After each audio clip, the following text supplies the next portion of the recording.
So firstly, I'd like to apologize to our group for our tech issues. And despite my trial and error and having things work, it's not going to work for me this morning. So I'd like to, it is with great pleasure that I introduce the incredible Teresa Wolf, also known as the Mindful Eating Maven, which I just adore. It's just got such a beautiful vibration to it. And I'm really excited to have you here and to have you share your story and your wisdom with the group. Can you share your view so that we're side by side? Can you set up that view? I sure can. Yeah. There we are. Good. Good. That way I don't get self-conscious because they're just looking at me all the time. So you've got a really incredible story, Teresa. I mean, we spoke about it briefly, but when I read your story, yeah, I think it's really inspirational, and I'd love if you could share a little bit about that. Oh, thank you. Well, I have been doing what I have been doing essentially since I was could eat, think, drink, speak. It's basically more who I am. And I'm excited to know if anybody that's part of the group has had a life like this. In that, I like to learn. And so I was always learning. And my family, we are all pretty scientific. I have family members that are physicians and family members that are doctors of pharmacy and things like that. So the healing arts and medicine has always been a big part of my world. And I started in college learning. I was in biology and microbiology, and I taught microbiology laboratory for nurses. And I loved all of that. But simultaneously, I ended up in the hospital about the same time, and my digestive system was shot. And it was because in my family, we would react with stress in our gut. So whenever I was under a lot of stress, I would have gut issues, and I was always worrying that I wasn't good enough. So I had gut issues. But anyway, by the time I was 22, I ended up in the hospital, my digestive system shot. And from then on, my whole life has been focused around what do we need to thrive. I ended up going from undergraduate to graduate school in food science and nutrition. And while I was there, I learned all about how we take food apart and remake it into other things. I don't know if in Australia they talk about pieces parts in different processed foods, but I learned those things. And my health continued to decline.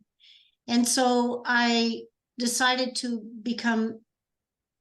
investigate more organic foods and see how that worked. And it was a little better, but not quite. And then I became super interested in wild edibles.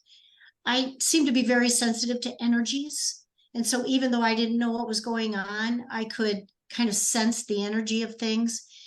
And so I became interested in wild edibles. And one summer, I literally spent the entire summer in the wilderness in northern Minnesota, Superior National Forest, eating wild edibles, studying wild edibles. I think I read like 12 textbooks, and I always do things with both feet. And that was helpful. That was really good, but it still wasn't everything. And so then I started studying plants as medicines and became almost evangelical about wild edibles and the energy of wild plants and using plants as medicines. And still, it didn't feel right. And this is the piece that I'm offering to people, that if you feel this in your life, because all of these things I realized as I went along, they were all valid. They just weren't me. And so I could never feel settled. That didn't mean that they were right or they were wrong necessarily, but for me, it wasn't working. So I never felt like it was right. And I kept looking. I became an environmental educator for 30 years and a national park ranger. I got paid to paddle up and down a river and talk to people. That was pretty fun. And to survey wild animals and bird rookeries and things like that. And what I began to wonder was there a tapestry that I was creating where I could weave what I had learned in the world of science to what I had learned in the world of natural healing and energy healing, and then into what's going on with the world. And that there, when I landed there, it felt right. And so my mission is to talk to people about how they can get the most energy. And the reason I want to talk to leaders in the holistic healing field, like everyone here, is because you're the leaders. And if you do your job better, then everybody benefits. So if I can just help you have more energy, better performance, greater impact, then I've magnified my goal. And I'm also have this bigger goal of, by knowing that if you have better energy, better performance, and you help other people better, ultimately the planet benefits. And that's my bottom line. And so that's my story. It took me 35 plus years to get here, but I think I'm settled now. Yeah, yeah, yeah, yeah. You feel very settled. Thank you. Yeah, beautiful. So that's your journey through to from where you were to where you are. And it actually started before you were 22, though, didn't it? So you grew up in a very, very big family. Yes. Yeah. Yes, I'm number 7 of 10 children. And the interesting aspect about that is, if you think of that, when I was a child, my parents simultaneously had 9 to 10 children in the house, some teenagers and all of that, and some babies and all of that. And then myself and my brother were kind of stuck in the middle. So we were kind of pushed off to the side a lot. And that created some feelings of stress, wanting to be seen. I think that had a lot to do with anxiousness about doing well in school and things like that. But also in those years, with 10 children at home, my father worked 10 days a week and 2 nights a week. And my mother was basically just trying to keep us all fed and off to school every day. And we had a very poor diet. My dad didn't make very much, and we had a lot of just white bread to fill up with on every meal. And sometimes for breakfast, we didn't even have cereal. We just broke up white bread in a bowl with a little milk and sugar. So that's what I meant by the time I was 22, my digestive system was shot because of poor diet and stress. So your writings and your information, your educational information that you offer is phenomenal. So what have you got for us today? Oh yeah, I was absolutely enthralled, and I went, I'm emailing this to all of my children. Yeah. I'm actually blushing. Oh, incredible information. And I could so resonate, when you spoke about, the family myths around food and how we install that, and the connection with our thinking and how we nurture ourselves or how we don't nurture ourselves, and all of the negative emotions. Exactly. I know when I was growing up, and you said you had some similar things, a lot of my issues around food came from this was okay to eat. I was raised Catholic. You had to eat fish on Saturday or Fridays. Or, you can't eat this, you can't eat this.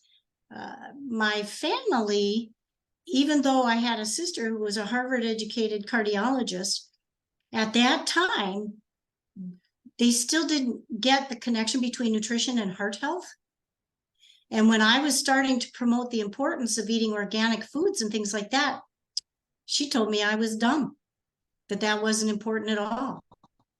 Later, of course, that research came through and then everybody was on the bandwagon. But so there's a lot of, all of us, we wake up, we grow up with what the trends are, what we're being told. We get confused with what am I listening to and what am I not. I don't know about Australia, but I went through the years where butter was bad, margarine was good, then margarine was bad, butter was good, then it was oleo, and oh my God, that's terrible stuff. Yeah, I mean, And I think I've heard pretty much that everything causes cancer at some point in time. Too much bacon, too many eggs, too much butter, too much margarine, almost everything at some point, I think I've heard causes cancer. and how does true, that it does. affect? And so I'll give you, Yeah. exactly, but I'll give you some different perspectives about that that will help you understand. First of all, our bodies are meant to repel cancer and to repair and all of those things. So this is what I've discovered, where the negative thinking really causes the damage, because you get what you're looking for. So if you're eating a piece of bacon and you say, I shouldn't be eating this, this has carcinogens, then you're actually diminishing your ability to absorb the nutrients, and you're diminishing your body's ability to just let the parts that it doesn't need go. And that's just huge. So there's that piece. But the other piece is, well, I guess I just want to say, so much of this has to do with your mindset about it. And boy, did you set me up well, because that's exactly what it is. We have a vibration, and if we're in a higher vibratory rate, we're happier, we're joyful, our bodies are so much stronger. They're so much more able to let go of those things that we don't need, that are always present. They could be bacteria, they could be viruses, they could be carcinogens or whatever. They're always present. So you can stay in a higher, more joyful state, and your body's resilience will help you to get through that. And that's really a very key message of what I want people to understand, just how important what you're thinking is about how healthy you are and how much energy you get. You can be eating a bowl of the most healthy food in the world, and if you're not paying attention and eating mindfully, or you're angry, or you're upset because you're eating healthy food, but all your friends are over someplace at some fast food place having a great time and you're not there. Yep. Or everybody's having a potluck and they brought everything made with gluten and you don't eat gluten, so nobody cares about you. And those kinds of things, all of those things are key in diminishing the energy you can get from your food. Absolutely. Yeah, absolutely. Yeah. And multitasking. So, I mean, I do find, particularly when I worked in an office environment, the things that people would sacrifice were their breaks. So they wouldn't have morning tea breaks. They wouldn't have a lunch break. I'd go in at 3 o'clock in the afternoon going, what did you have for lunch? I haven't had time. So it was actually one of the things as a leader where I said, no, that's it. Everybody has a lunch break. It happens at this time. We're scheduling them in, and you must leave your desk. So I'd force them out of the building even. Very cool. And just say, no, you must have a break, because it affects our ability to be productive. because we need that fuel to think.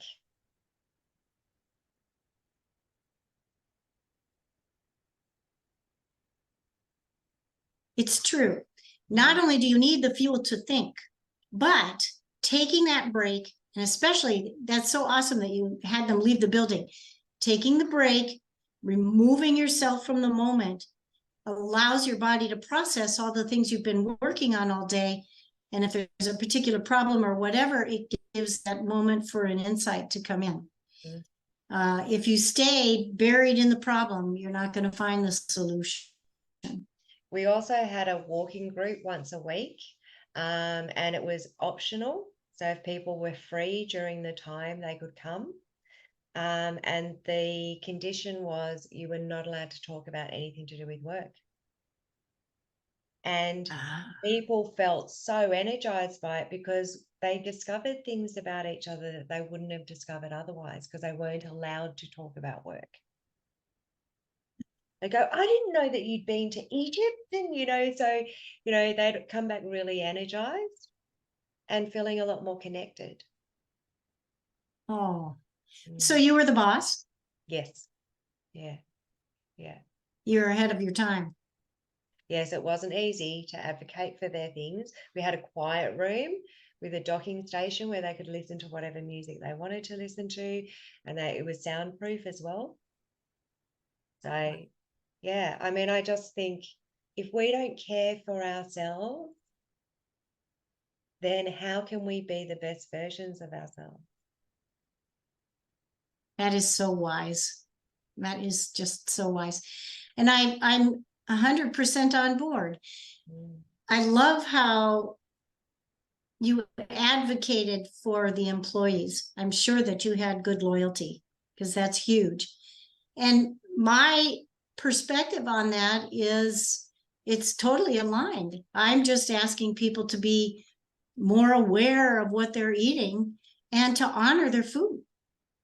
And to honor Because the messages they get from their body around when they need to eat and what sort of food their body wants for them. So I know people who will get up in the morning, particularly like I know I work with a couple of tradies, and they get up in the morning and they work through the hunger pains till they eat. And it's like, you're not listening to what your body's telling you. It's screaming at you to give it some nutrition.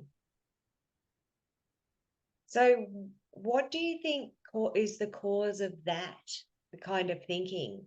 Oh no, I'll just do this first. Why, for what purpose are we constantly, not listening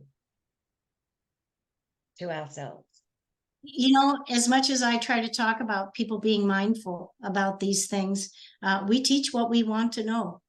And that is something that I need to constantly be diligent about because I'll be in the middle of something and like the tech issue with a Facebook thing where it's so complex. You don't want to walk away and go eat something and come back and have to, where was I again? So I understand that. I think there's a couple of other items that you touched on there. Not eating to go through the hunger pangs makes me wonder if there isn't some mental imaging issue involved as well.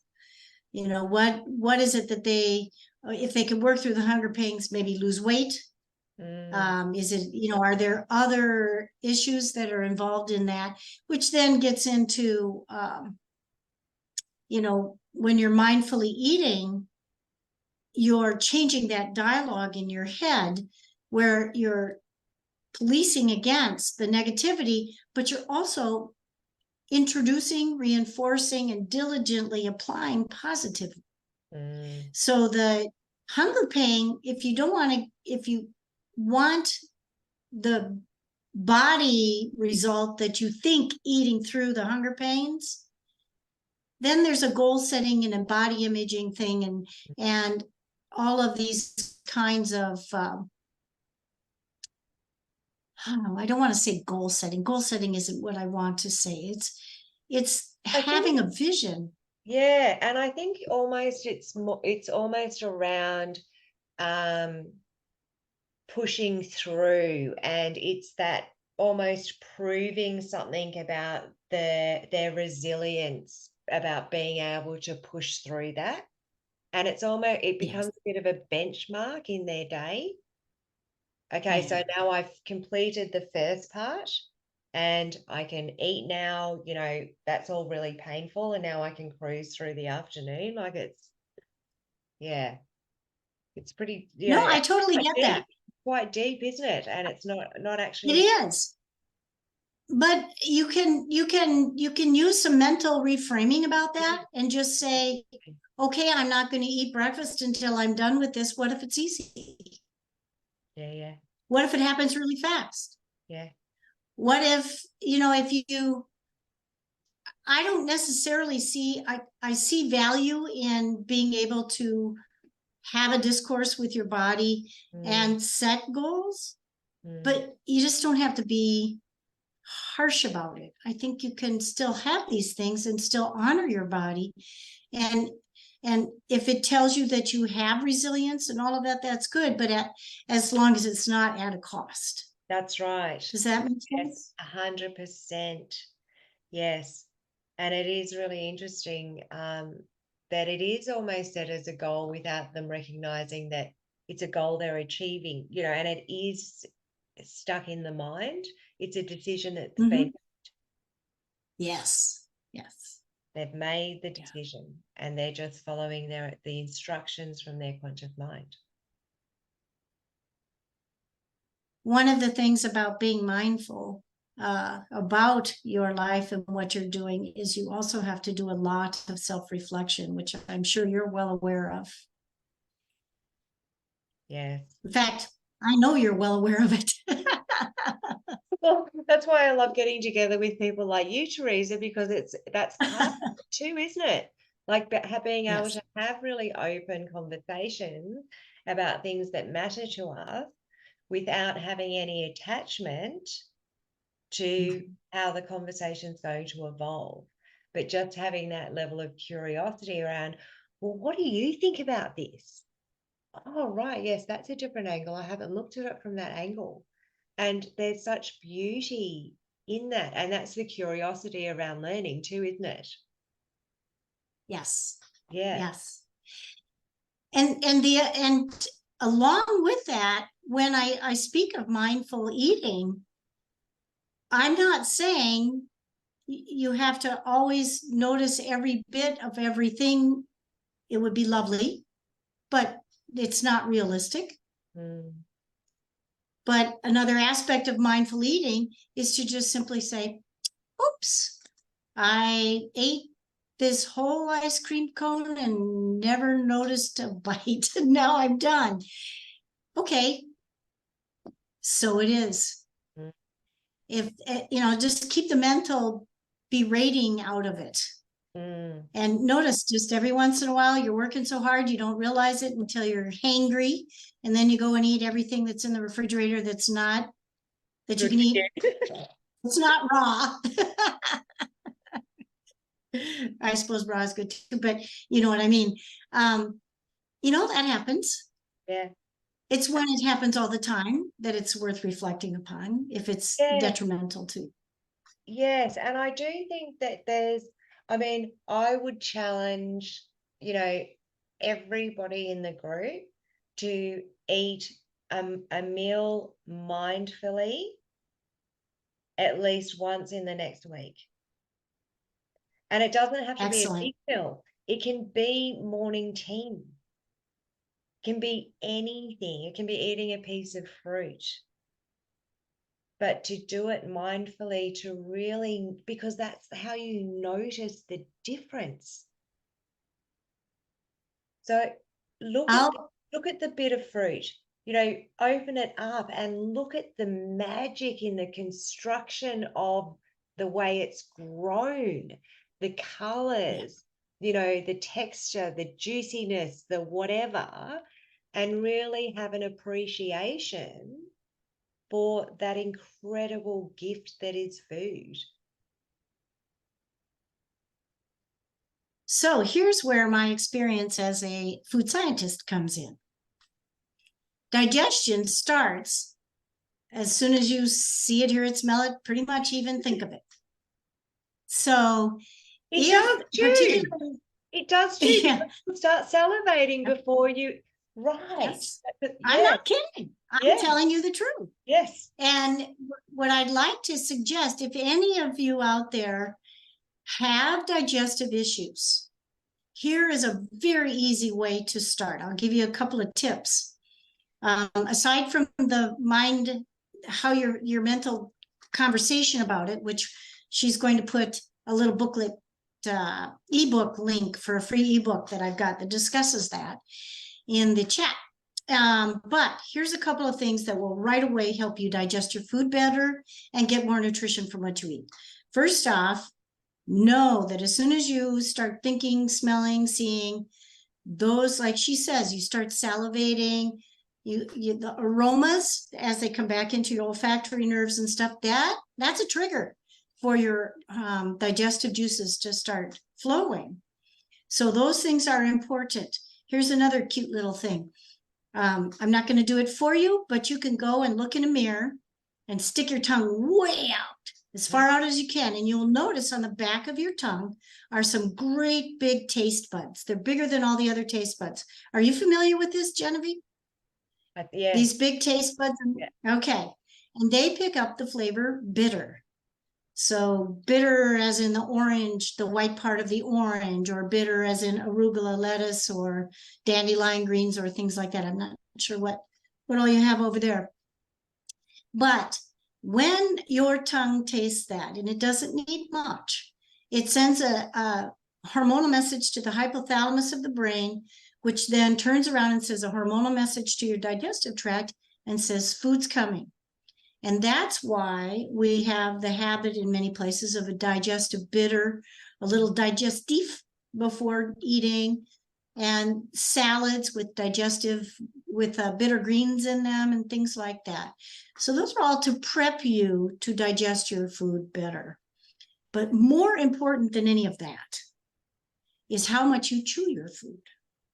Because as your food goes through the digestive tract, to be absorbed into the body, to nourish you and to have your different body reactions go, it has to be at the molecular level. So I'm going to use a carrot. If you chew a carrot and you do a couple of chomps and you swallow it, as it's going through, it takes a lot of time for the body to break that carrot down to the 1 molecule thickness it's got to be by the time it reaches your colon to get absorbed into the bloodstream.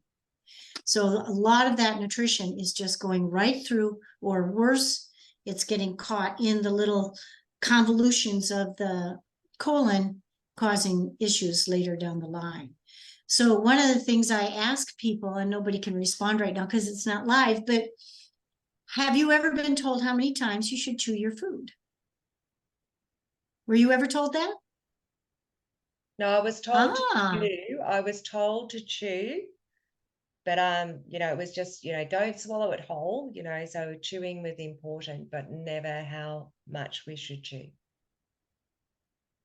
Well, in the United States, at least in the time I was growing up, because it doesn't seem to be as common anymore, people were told how many times to chew their food. I was told 33. Yeah. Always chew every bite 33 times. Other people were told 50. Other people were told 15, because I always poll the audience. But the reality is chewing your food until it's liquid. Yeah. Because as you are chewing your food, it's mixed with the saliva, which has already got enzymes in it that are starting to break it down. And it forms something called chyme, CHYME, which as it goes through the digestive tract and all the other processes and the acidic breakdown in the stomach and all of these things, it needs to be in that state in order for it to end up in the colon in the state it needs to be, and other places along the way as the nutrients get absorbed. And so if you're someone that has issues with digestion, or you can use this as your challenge that Jen just set you up with.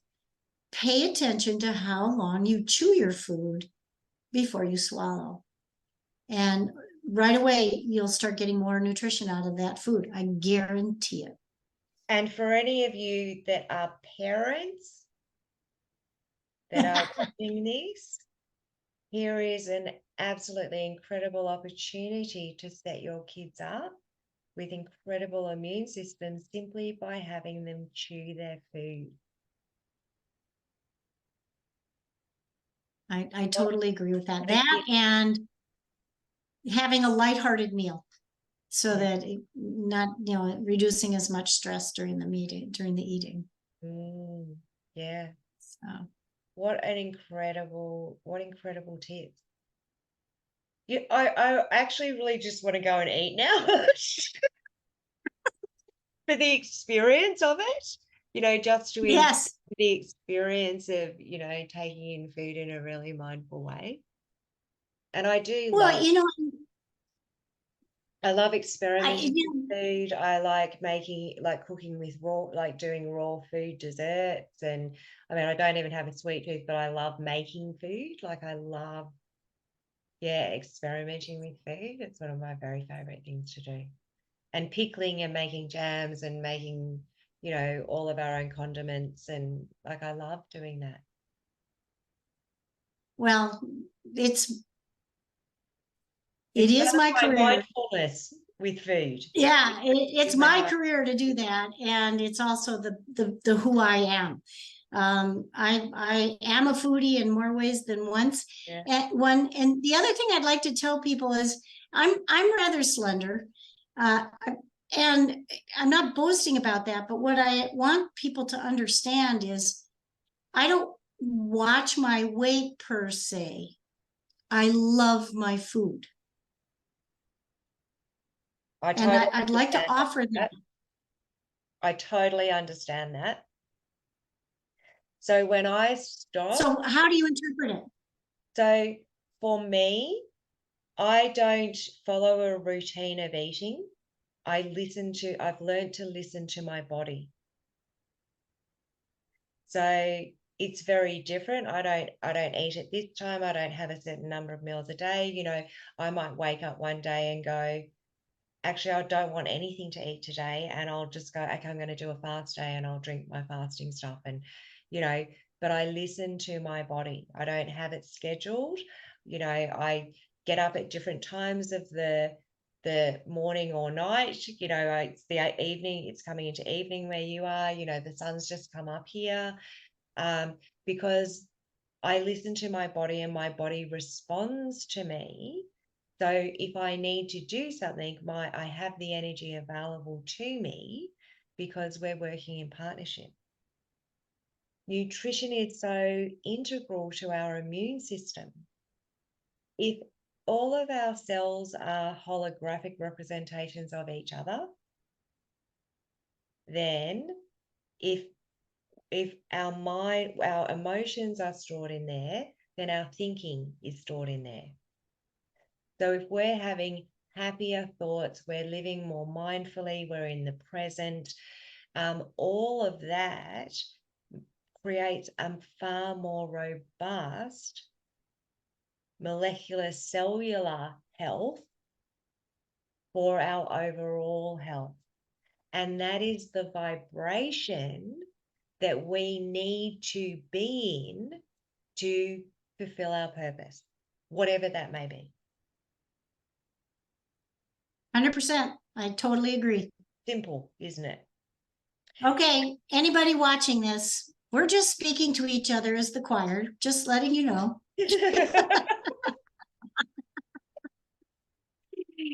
But it's these little things. I mean, this is such a small thing. We're putting food into our bodies every day, all of us, right? By changing this one thing, it can change everything.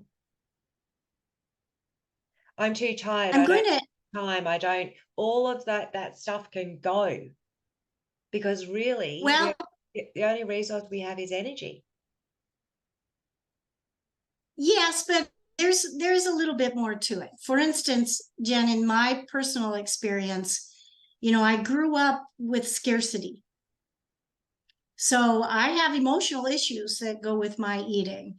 And eating, for people that have that kind of a situation, I totally agree that the ideal situation is to listen to your body, honor your body, and get that alignment so that you know when the energy drops, that this is the time to feed you. In the interim, one of the things that people can do, that I do, that I find helpful, is because I still have this scarcity stuff that is from way back, I do eat at certain times so that I don't have to wonder, is there going to be food when I get there and want to eat? Yep. Even if I eat at, I'm typically eat lunch at 2 p.m. And if I've eaten at 12, I don't care. At 2 p.m., I'm hungry. Yeah. Yeah. And It doesn't have to be a lot, whatever, but I eat. yes. Yeah, yes, I see what you mean. Yes, absolutely. Yeah. So, and I guess, I mean, I always have dinner around about the same time. Absolutely. And it's actually very ritualistic. It's a very Yes. ritualistic part of my day. So it has a lot of meaning around it as well, I think. Yeah, absolutely. Yeah, I really resonate with that when you say that. But the Yeah. other thing that gets in with this mindfulness is I know who I am. I don't have perfection. I came to where I am today through a lot of harsh journey. Yeah. And I had to do a lot of self-reflection. I had some illnesses I had to work through and all of that. Part of what I want people to understand is owning it and knowing, I had this story and it's not that big a deal to me anymore, but if I need to eat, I eat. I just love my food. I eat until I'm almost full. And the reason I don't eat until I'm completely full is because my fullness cue is about 10, 15 minutes slower than the rest of.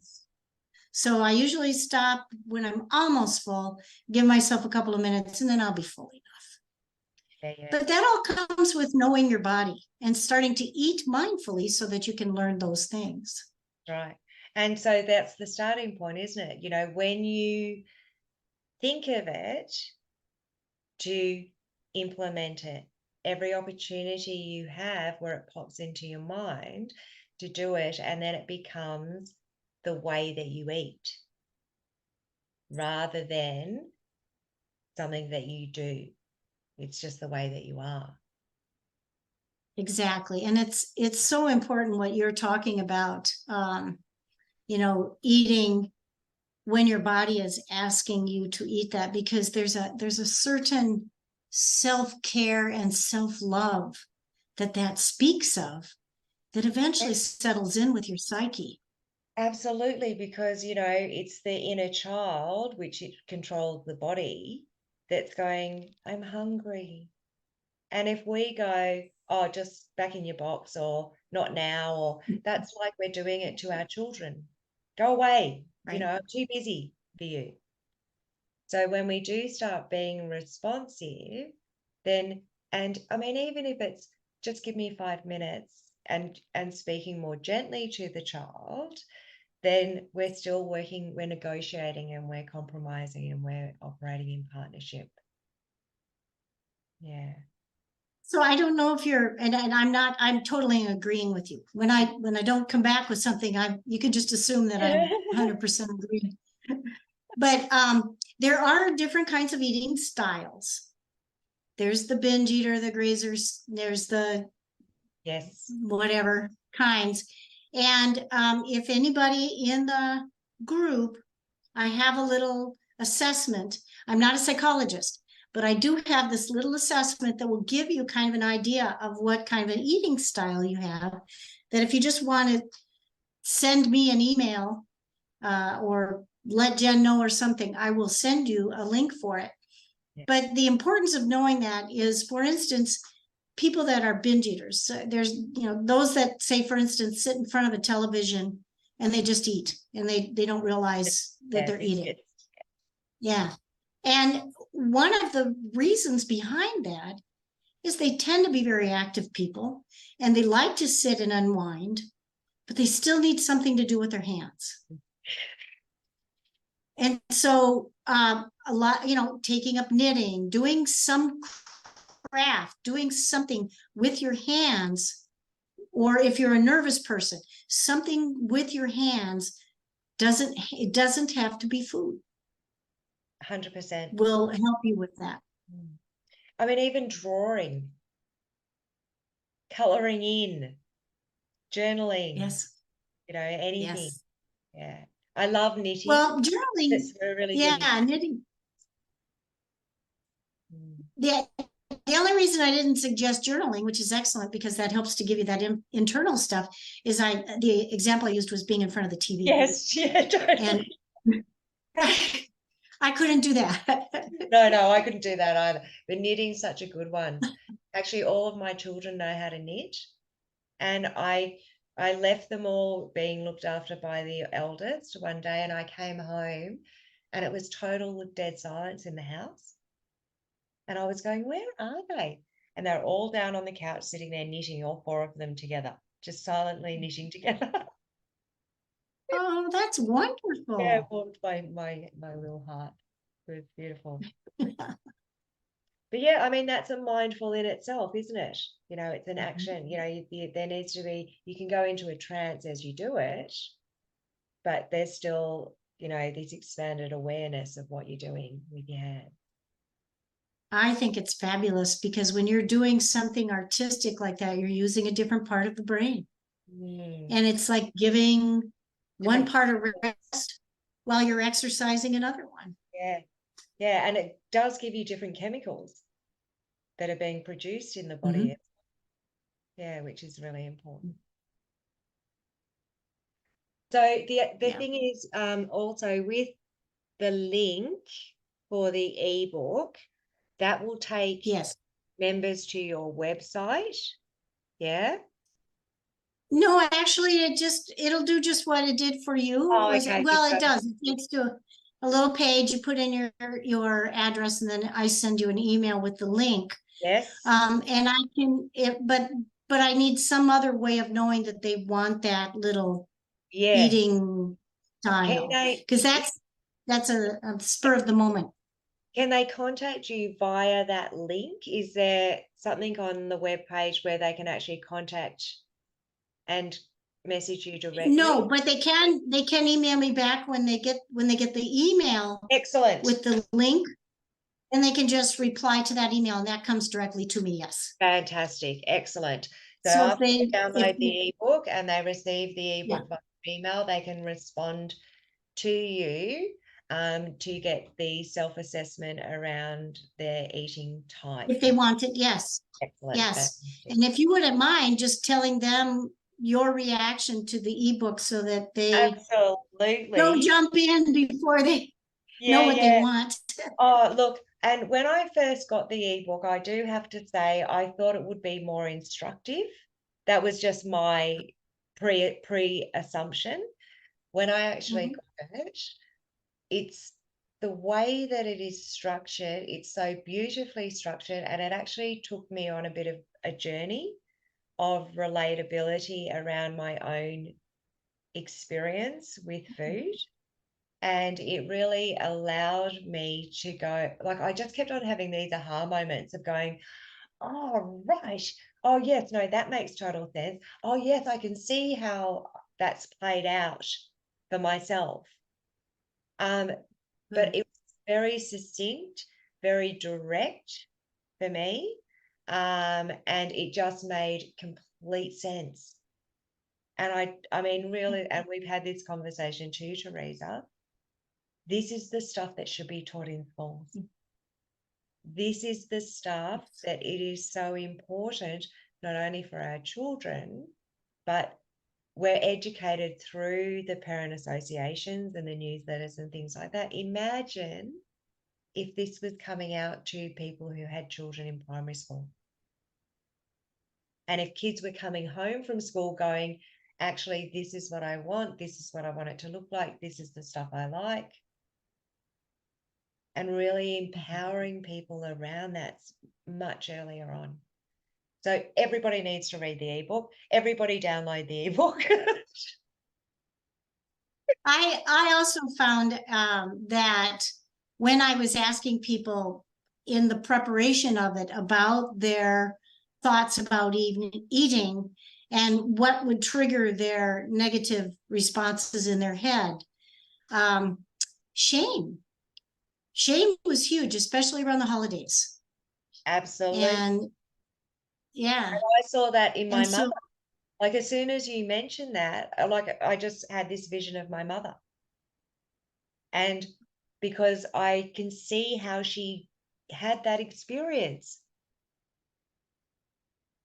And comfort eating and hiding treats away and, you know, a whole lot of the behaviors around, well, I need to give myself a little reward so that I can feel okay. Yeah, it's absolutely amazing. And as, you know, as we were saying as well, you know, I was the youngest of four and we had 8 people living at our house because my grandparents were there. And it was very much a battle for food. If you didn't get in and eat as quickly as you could, you missed out. And, you know, never leaving food on your plate. There are people suffering and then resenting my children because I was eating the leftovers off their plates and getting on and putting on weight. But I had to fulfill the myth, the, you know, tradition, the family tradition. So it created a whole lot of internal conflict for me. And I mean, I'm sure I'm not alone in that. I'm sure you're not, because that's the way I grew up as well. Yeah, that's right. And the issue of hiding treats, again, it depends on the emotional perspective. Yes. Because again, someone that comes in that grew up in scarcity or from a big family like I did. So for instance, for me, to hide a little bit of something so that I know that one moment, all I need to have is a little something in the freezer that nobody knows about. That's a special thing for me. And I'm good, you know, I just have to have that knowledge. But it's still hiding something. That's right. And why, you know, it's still an emotional something. So the point I'm trying to make is I'm not asking for perfection. I'm far from it. I'm asking for people to acknowledge who they are and love themselves for the way they are. Beautiful. Beautiful, beautiful message. So thank you, Teresa. I mean, we could talk for hours and days and weeks about this. I hope we do eventually. Yes, we will. So I would like to invite anybody who is watching this recording to click on the link in the comments and to grab a copy of Teresa's ebook. I would actually also highly recommend that you do the self-assessment because once we bring something that's unconscious into consciousness, behavior will automatically change. So simply by the observation of it. Reach out to Teresa if you want more information. Teresa, you also have a new program that you're launching really soon I too. do. I want to mention that because I I think do. that's an excellent opportunity too. Yeah, thanks. I'm just gonna grab that other little ebook I talked about the Yeah, other day. fantastic. Wow. So for those of you who are watching, you know, this may or may not be for you directly. Maybe this message, the reason that you're hearing this message is because one of your clients really needs this or someone in your family. but I think it's absolutely worth bringing it into your awareness, because it may just be what you want, or applicable to somebody that you care about. Thank you. And I'd also like to say, anybody who wants to share that link, go right ahead, because the whole point is to get the message out there. So I'm excited about this. As I mentioned at the beginning of the program, the people that I want to talk to are the very people here, because you're the ones that are going to have the ripple effect that's going to have that positive impact. And it isn't my impact that I want you to have, it's yours. And so anything I can do to help you have a greater impact in what you do makes me very, very happy.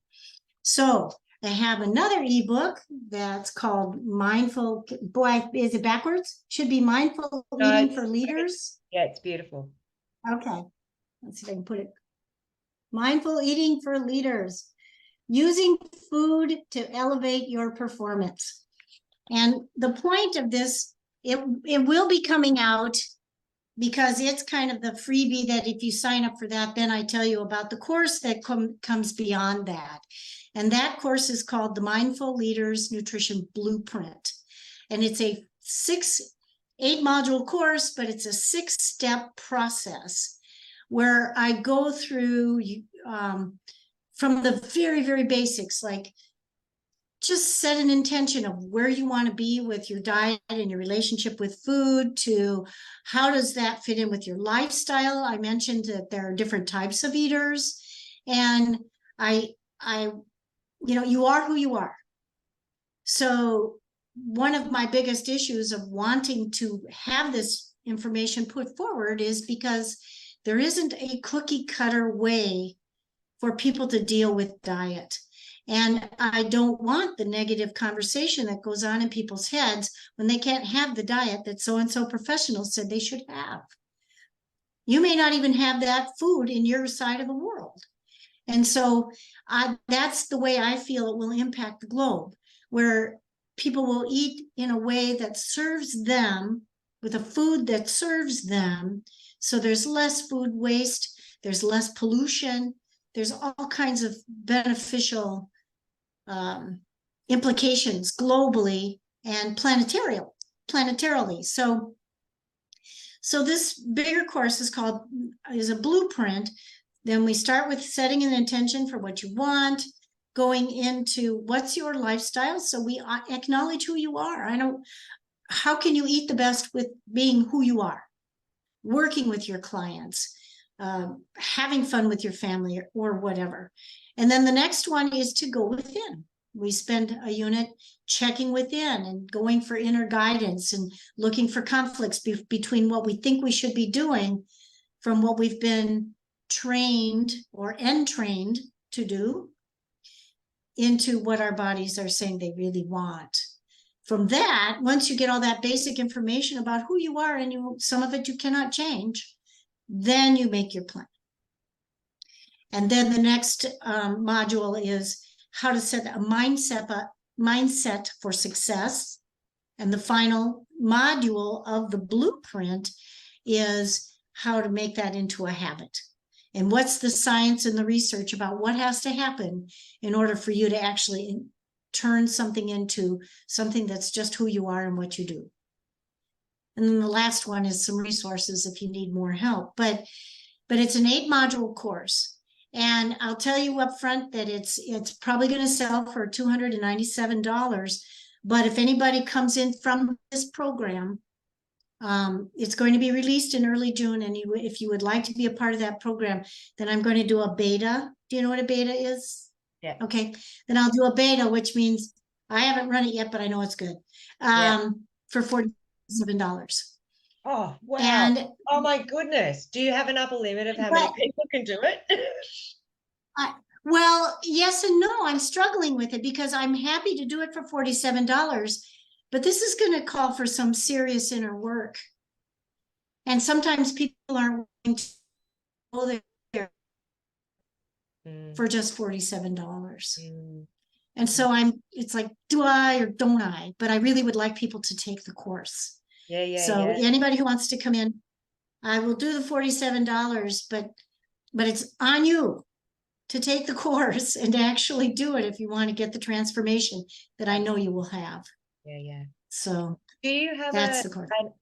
do you have an upper limit of the number of people who you can take in this intake for the Boy, course? that's a good question. I hadn't thought that far. I'm just thinking, because I'm thinking $47 is just, I mean, It's like nothing. nothing.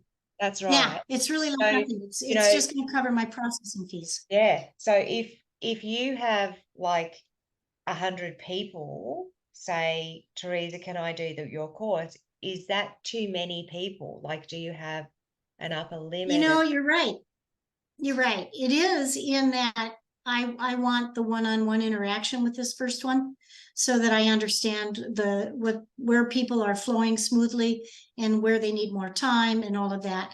So I think I'm a teacher and I'm used to teaching and I love the more the merrier. Yeah. But I think that probably 25 might be an upper limit for that, Yeah. just so that I can honor everybody. That's right. And you know, given it's a beta, you want to get really juicy feedback.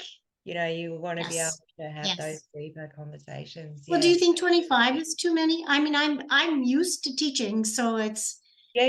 No, that I is mean, whatever you're comfortable with. yeah. The reason I asked was because I imagine quite a few people are going to want to snap it up. So, It's a good so deal. yeah, so the recording's going to, you know, go out live today. So I think it's Hmm. probably good, you know, okay, so 25. Yeah, Yeah. it's gonna snap up really quick. And they should know that I won't have it. It won't be released until probably mid-July, because this first one, I am going next week into the wilderness to harvest some herbs, and I'm off grid. Yeah, So anybody that connects with me next week, I won't be around. And yeah. so then I need to get back and process what I gather. So it's probably going to be mid-July, and Mm, I want to be there hands-on throughout the whole course with everybody. So it's an 8 course. And I understand that for $47, I'm pretty much giving it away, but I need to see where it yeah, lands with yes, people. yes, yeah. So you So can tweak and, you know, play with it. Yeah. correct. Oh, I'm so Correct. excited. What time, do you have an idea of what day or time you're gonna run it, or that'll come after you get back and have a think through? I think it depends. This is a really good time. It seems to Mm, get cover a lot of. your end of the world. I could even go like evening time. They typically run them, what, 5 o'clock Pacific, 7 o'clock would be 7, and then for you, if it's 4, So it'll seven be o'clock like for you would midday. be 10 something for us, 7 for Yeah. you. So it'd Yeah, be morning, and it's going to be, people have work days, that's right. and people will be sleeping. So it's going to be, there'll be a Facebook group that everybody can interact with. And then I'll be able to be in there. Yeah. I So, think, I mean, realistically, I mean, 7:30 in the morning here is not a bad time because okay. people can go, oh, look, I'll be in at work at 10 or 11, you know, that morning. Right. You know, so but Right. it's, yeah, what a great way to start the day. So, and I mean, I would get up in the middle of the night. Oh, I thank mean, you. realistically, if it's something you want enough or you're curious You enough, do it. has enough value, Yes. you will just make it work. And it's not going to be that hard because most of the modules I'm pre-recording. So you'll have worksheets, the modules are pre-recorded. It's the question and answers and all of that. Mm. And so it's probably going to be once, and if needed, twice a week is all. So that interaction part, I want to make sure I cover it, but I'm not going to have to hold your hand the whole way. That's right. Or I'm not as good a teacher as I'm bragging about. I love that, Luke. Excellent. Yes, the meaning of our communication is definitely the response we get, isn't it? We're teachers. Yes. Yeah. Yes. Excellent. Well, I'm super excited. I have really, really enjoyed our time together, Teresa. I look forward to more connection with you. I think what Yes. you're offering is absolutely incredible. I think it has enormous value. And yes, I will be signing up to do it. I'm Yay. so excited. I'm so excited. It feels really nurturing for me and a gift to myself. So yeah, so much gratitude. Yeah. You're very welcome. And I'm so glad to hear this because you are such a wealth of knowledge. And I love your perspective on things. And as a teacher, I want everybody to know that it isn't what I know that I want you to learn, it's what you know that I want you to bring up.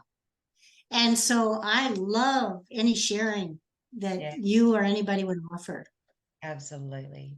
Beautiful. So, All right. So I think we'll sign off from our live, shall we? okay. Yeah. Thank you so So, much. oh, you're so welcome. And thank you, everyone, for joining us. Apologies again that we weren't able to actually be live and take your questions and all of your beautiful feedback. But please feel free to provide feedback in the comments. And as Yes. mentioned, click on the link to get the ebook. Then you can email Teresa and organize to do your self-assessment on your eating style and absolutely go from there. And I really look forward to seeing some of you members in the training with me, with Teresa, around becoming optimal leaders through self-care. Yeah. Oh, thank you so much. Thanks, everybody. Bye now.